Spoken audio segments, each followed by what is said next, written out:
Hi, my name is John Collyns. I'm the Executive Director of the Retirement Villages Association in New Zealand, and it's my pleasure to talk to you today about why creating a social license is essential for effective advocacy and planning. We represent the interests of retirement village developers, owners and managers throughout New Zealand. We've got around 380 member villages, 34,200 dwellings, around about 44,500 residents who call our villages home. Around about 96% of the retirement village industry in New Zealand are members of ours.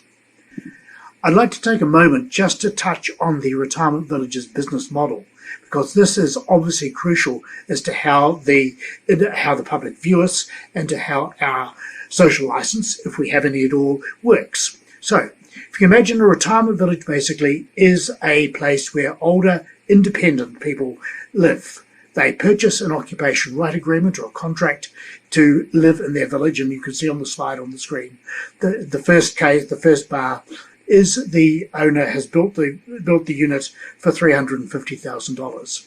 They sell it to the first resident for $400,000, and that resident lives in it for however long they want to or able to. When that resident dies or moves into care, the operator refurbishes the unit and resells it to the second resident.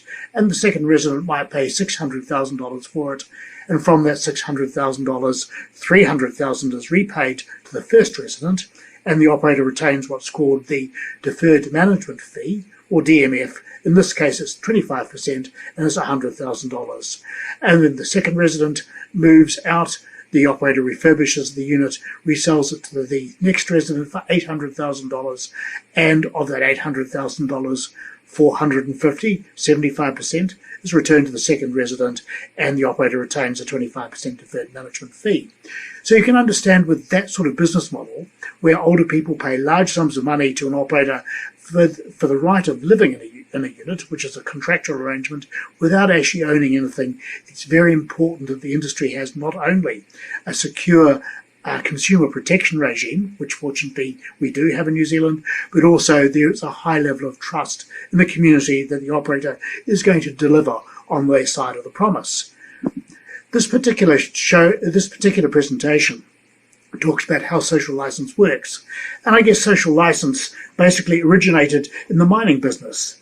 In New Zealand is often associated with extractive industries or those that have an environmental impact, such as farming, fishing, manufacturing, transport, telecommunications, and tourism. Activities that are environmentally conscious or take steps to mitigate their impact locally and nationally can be considered to have a degree of social license to operate. The relationship required for this contract to operate relies on trust and consistency between the parties, quality information being provided, accountability, flexibility, and transparency between everyone. And you can see on the slide it's broadly described as the ability of an organization or an industry to carry on its business because the society has confidence that it will behave in a legitimate, accountable, socially acceptable, and environmentally acceptable way. I was looking through the media for some examples of what a social license might look like currently. And this little quote comes from one of our media on the 12th of March, just a few weeks ago. The Reserve Bank Governor, Adrian Orr, wanted retail banks to be in a position to influence in a positive way for businesses facing financial difficulties during the COVID-19 lockdown in New Zealand. In this particular case, the governor observes that he wants people to think smart about it, and banks earn their social license to operate during these types of times. In other words, they are able to influence by providing funding for businesses which may well not be in a strong position to function if they didn't get it. That's what social license is.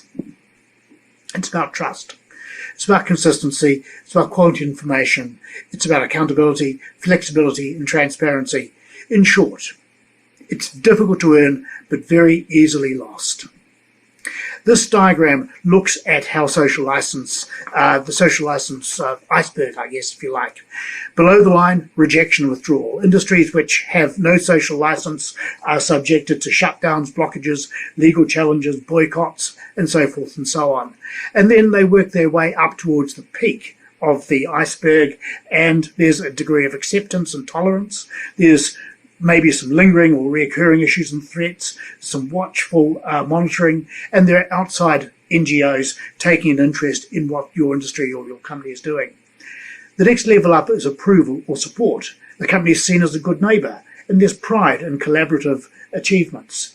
At the top of the tree, the top of the iceberg, if you like, there's basically a high level of co-ownership. There's political support for the industry or the organisation. There's a united front against critics. There's a high level of advocacy, which is effective, and there is co-management of projects. And I'll talk a little bit more about what this means in a moment. So if we are going to build a social license, we need to have a number of tools to enable us to do that. And the first one, I guess, is that there needs to be some clear business strategies and identifying environmental and social risks, both for the company and, in our case, for the wider industry. The industry needs to identify ways to contribute to societal needs in a way that's aligned to the organisation's core business. Another crucial part about building a social licence is to make sure you have effective partnerships with others. In our case, we're particularly interested in joining up with non-government organisations or NGOs. People like our stakeholder groups, which I'll talk about in a moment. Basically, the idea is to embed sustainability into our products and services so that our NGOs endorse and understand and endorse and make sure that there is a level of support across the wider society for what you're doing. The next point which we need to think about is identify which communities that are the key stakeholders and make sure we understand the environmental and economic implications of their operations. So it's a two-way thing. They understand what we do, but more importantly, we understand what they're looking for and make sure that we can deliver on what our key stakeholders are looking for. And lastly, a key tool is communicating performance regularly in a way which is credible. For example, in our particular case, active engagement with resident associations can allow an operator to react quickly to concerns and issues in a way that's not only fair and reasonable to the residents, but also aligns with an operator's core values involving fairness and reasonableness. And this little triangle looks at the stakeholder engagement. It thinks of it as a journey, often starting with the pain relief of urgent pressure, adverse media, demonstrations, regulatory intervention, local opposition to development, and since our members build very large buildings, often in suburban areas, stakeholder engagement and opposition to the development is crucial to be able to overcome that. Or just a misunderstanding of the business model. This sort of slide I showed earlier to make sure people understand that our business model is credible and trustworthy. Therefore, industries need to engage before things start to get difficult. In other words, to be preventative rather than reactionary. Social licensing is, and this particular stakeholder engagement model is used systematically to identify risks around our performance and management, make sure performance improves and the issues will therefore recede. We believe that effective stakeholder engagement also contributes to strategic and operational improvement, the ability to create new partnerships and becomes a source of innovation in so doing. We think stakeholders are an important resource, not an irritant, and they can drive strategic value for us as much as operational excellence does. So looking at who the stakeholders are in a retirement village context, there's quite a lot on the slide, so hopefully you'll take a moment to read through it.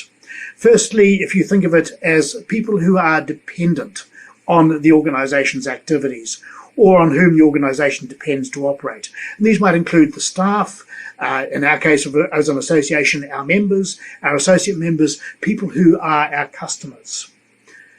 The second point of stakeholder identification is people who are people for whom the organisation has a legal, commercial, operational or ethical responsibility. In our particular case, again, these are residents and their families. The third one is tension. People who need immediate attention regarding financial, wider economical, ethical, environmental issues such as advocacy groups and regulators. And we work closely with advocacy groups such as Age Concern, Grey Power, our Residents Association, and a range of regulators at both local and central government level. The fourth one is around influence and identify people who impact strategic or operational decisions. These, of course, are the media. And in maintaining a positive media environment is absolutely crucial for what we do. Making sure regulators understand how we perform and what we do and how we deliver outcomes. Members of Parliament. One of the things we work very hard at is taking members of Parliament on site tours around retirement villages, letting them talk to the managers, and more importantly, letting the residents tell their story about why they've chosen to live in a village. If a member of Parliament or any other influencer, decision maker hears those stories, we believe that gives us a very positive role and influence in their thinking. Local government is important. We work hard with local government, city councils and the like to make sure we have good planning regime so we can develop large buildings in suburban areas without too much opposition in doing so. And the last group of stakeholders are people who have diverse perspectives. People who has different views can lead to a new understanding and identify opportunities that might not otherwise occur. And in this context, it's international organisations such as the Longevity Association, technical experts in health, in planning, and a whole range of other disciplines, or indeed people in other cultures. So there's a quick summary of who we regard our stakeholders are in the retirement village industry. This particular little graph looks at the stakeholder engagement. And it ranges, if you think the vertical line on the left is the level of communication, the horizontal line at the bottom is the level of engagement. In each case is in the level of communication going up as none, limited or diverse. Across the bottom, level of engagement is low, medium and high. And up the right hand side, there's the nature of the relationship, short term, medium term or long term. And again, each of those boxes has a range of sort of communications and levels of engagement, if you like. The bottom left, passive, could be things like letters, protests, maybe reacting to the media, having a website which doesn't do very much. Monitoring is a sort of one-way communication regime. And that moves up through to inform, transact, consult and negotiate. And those sort of things are much more of a proactive approach to things like putting a highly interactive website, putting out reports and brochures, making sure that you present at conference presentations. The transactional level is more of a two-way performance in terms of the contract. Things like private finance initiatives, grants and cause-related marketing might fall into this area. And then we move up towards the top of the tree where we have empower, collaborate and involve. And those sort of things are joint learning. A collaboration, for example, could be joint learning in decision making, in joint projects, joint ventures and partnerships with other organisations. Some very good examples of that in New Zealand works with where retirement villages have worked closely with local Maori iwi or tribe, if you like, and they have developed Maori land, and the Maori community is involved in the decision-making process and receives funding from the retirement village for their own purposes, for the needs that they may well have. And lastly, empowerment is right at the very top. Its decisions are delegated to the stakeholders, and stakeholders are integrated into the governance, strategy and operations. We did some work a year or so back about public attitudes towards retirement villages, because we can talk about social license until we're blue in the face, but unless we actually know what people think about us, we're really sort of wasting our time a bit. So we commissioned some public research, and we did a range of interviews, both in small groups and wider across the community. And we found that public attitudes toward villages basically are more favourable than not, but there's a bit of an undertone of a negative sentiment exists. So the positive sides are sustained by things like quality features and social networks and providing a continuum of care. And these three factors, we felt, help maintain our sector's social license to operate. But again, there's also a risk of eroding the license by being perceived as purely a haven for the rich. And this is one of the great areas which we have to combat, because retirement villages range across all sectors of society, and there's a sufficient range of them to make sure that there is an opportunity for basically virtually anyone who wishes to move to a village. Our business model also was perceived as being negative. The loss of equity, and they are perceived as being expensive, are potent messages for contaminating public perceptions. But nonetheless, much of our social license comes from creating a choice for older people to live better. And there's lots of transformational stories from residents and families that are hard to argue against. You remember when I was mentioned earlier about engaging stakeholders, making sure residents tell their story to decision makers is a hugely important part of creating and maintaining that social license.